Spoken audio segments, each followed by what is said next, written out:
नमस्कार विद्यार्थी मित्रांनो, आज आपण आपल्या अकाउंट विषयामधील प्रकरण नंबर 8 त्यामधील गणित नंबर 7 बघणार आहात. तर गणित नंबर 7 काय बघून घेऊया यावेळेस.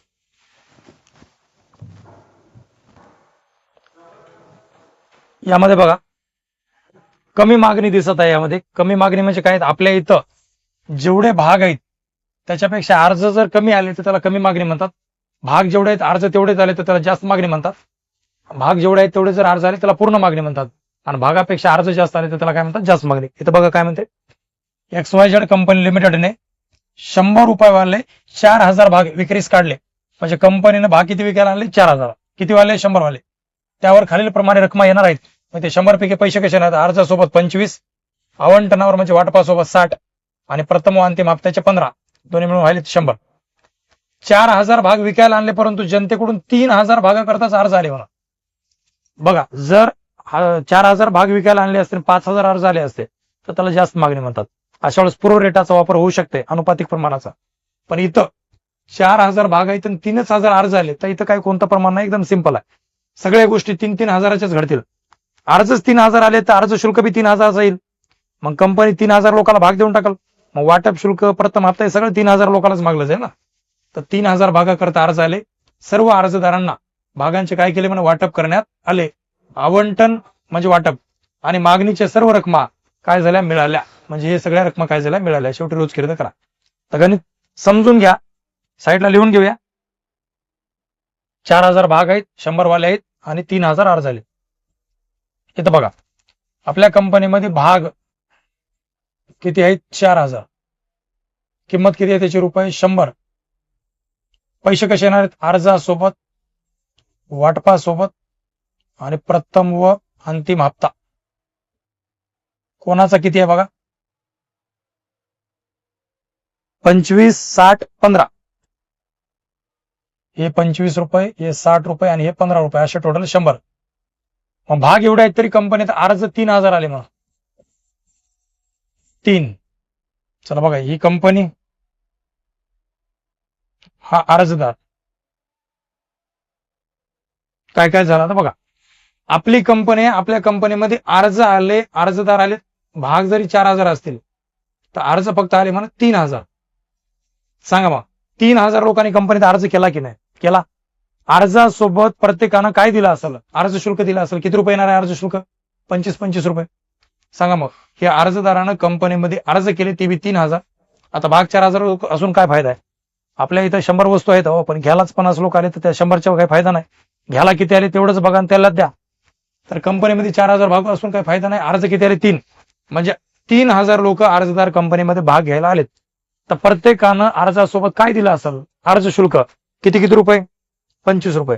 सांगा मग, पहिली नोंद कंपनीत कोणती होईल, अर्ज शुल्क आल्यावर पैसा यालाय कंपनीकडे, नोंद होईल. मग बँक खाते नावे, बँक खाते नावे आणि अर्ज आलाय. भाग कोणते आहेत, समहक्क काय आहेत का, असं काही म्हणलं नाही समहक्क अग्रहक्क, म्हणून फक्त भाग लावा. तर बँक खाते नावे, भाग, अर्ज खात्याला तुम्ही इथं प्रार्थना बी शब्द वापरू शकता. बँक खाते नावे, भाग, अर्ज खात्याला, त्याला प्रार्थना लावलं तरी चालते. किती रुपये, किती 3000 लोकांना अर्ज केलाय तर 3000 लोकांचे 25 रुपये. 25 त्रिक 75, बाकी 300 येतात तर 75000. अर्ज शुल्क किती आला मग, 75000. तर काय लिहिशाल, बँक खाते नावे, अर्ज खाते जमा 75000. 75000 याचं स्पष्टीकरण काय लिहिशाल, स्पष्टीकरण कंपनी लिहिली तर काय लिहिली, 3000 भागांवर 25 रुपये प्रमाणे अर्ज शुल्क मिळाल्याबद्दल. ठीक आहे. सांगा, मिळालेलं अर्ज शुल्क कंपनी काय करते, जवळ ठेवते की भाग भांडवला पाठवते. तर भाग भांडवल खात्याला पाठवते. तर दुसरी नोंद आहे, अर्ज शुल्क कुठं पाठवल्यावर, भाग भांडवल खात्याला. तर नोंद राहील भाग अर्ज खाते नावे, भाग अर्ज खाते नावे, भाग भांडवल खात्याला, भाग भांडवल खात्याला. ठीक आहे. हे पुरा 75000 अर्ज शुल्क कुठं पाठवून देईल, भाग भांडवल खात्याला कंपनी पाठवून देईल. स्पष्टीकरण काय लिहिलं याचं, हे अर्ज शुल्क मिळाल्याबद्दल होतं. इथे लिहिलं अर्ज शुल्क भाग भांडवल खात्याला पाठविल्याबद्दल किंवा स्थलांतरित केल्याबद्दल. चला, अर्ज शुल्काच्या 2 नोंदी झाल्या, प्रत्येकाच्या 2 असतात. आता राहिलं वाटप शुल्क. मग वाटप शुल्क मिळेल की डायरेक्ट आधी मागिते. तर कंपनी अगोदर काय करते, वाटप शुल्क मागवते.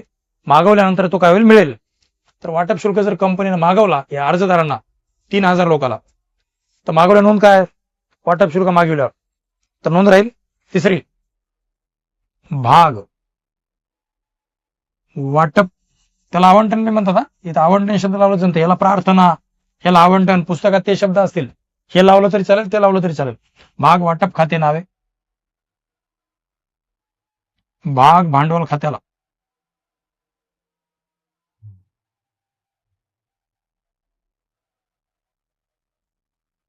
3,000 लोकांना 60-60 रुपये मागलेत, तर काय होईल हिसाब लावा. 3,000 व्यक्ती गुणिले 60 रुपये एकाला, 7-18, बाकी हे 3-4-0, 1,80,000 वाले किती वाले. मग इथे लिहून टाका, 1,80,000, 1,80,000. स्पष्टीकरण काय लिहिशाल, त्याचं स्पष्टीकरण हे मागविल्यावर आहे ना. तर 3,000 व्यक्ती, 3,000 भागांवर 60 रुपये प्रमाणे वाटप शुल्क मागविल्याबद्दल, 3,000 भागावर 60 रुपये प्रमाणे वाटप शुल्क मागविल्याबद्दल, इथं आहे 60 रुपये. आणि अर्ज किती आले, 3,000 लोकांचा, 3,000 लोकांना 60-60 रुपये मागवा. चौथं, मागितल्यानंतर ते देतील म्हणजे कंपनीकडे मिळेल. मिळाल्या नोंद, बँक खाते नावे, वाटप शुल्क मिळालं ना, तर भाग वाटप खात्याला, बँक खाते नावे भाग वाटप खात्याला. याचं स्पष्टीकरण काय राहील, वाटप शुल्क मिळाल्याबद्दल. सविस्तर लिहायचं असेल तर 3,000 भागांवर 60 रुपये प्रमाणे वाटप शुल्क मिळाल्याबद्दल. मग 1,80,000 मागला होता, 1,80,000 पुरा मिळत. चला, 4 नोंदी झाल्या. 5वी नोंद, या बी 2 संपल्या का.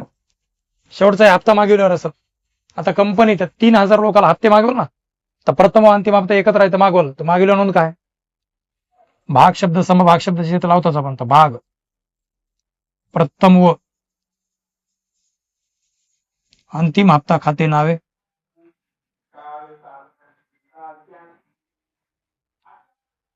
भाग भांडवल खात्याला.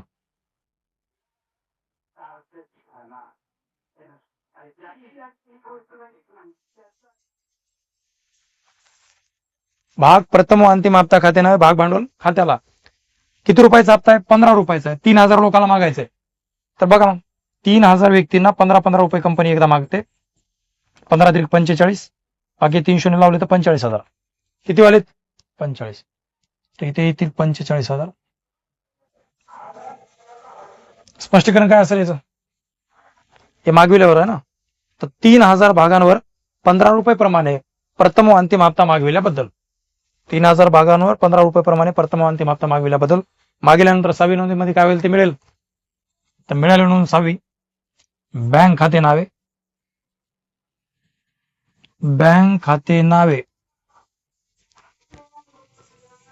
भाग प्रथम व अंतिम हप्ता खात्याला, प्रथम व अंतिम हप्ता खात्याला. ठीक आहे, याचं स्पष्टीकरण काय, हे मागविल्याबद्दल आहे, ते मिळाल्याबद्दल राहील. इथे लिहिल 3,000 भागांवर 15 रुपये प्रमाणे प्रथम व अंतिम हप्ता मिळाल्याबद्दल, ते मागविल्याबद्दल, हे मिळाल्याबद्दल. मागील तर 45, तर मिळेल बी 45. खाली एकूण करून घ्यायचा करून टाका, संपलं का नाही. काय अडचण इथपर्यंत काय अडचण असेल तर कमेंटमध्ये विचारा.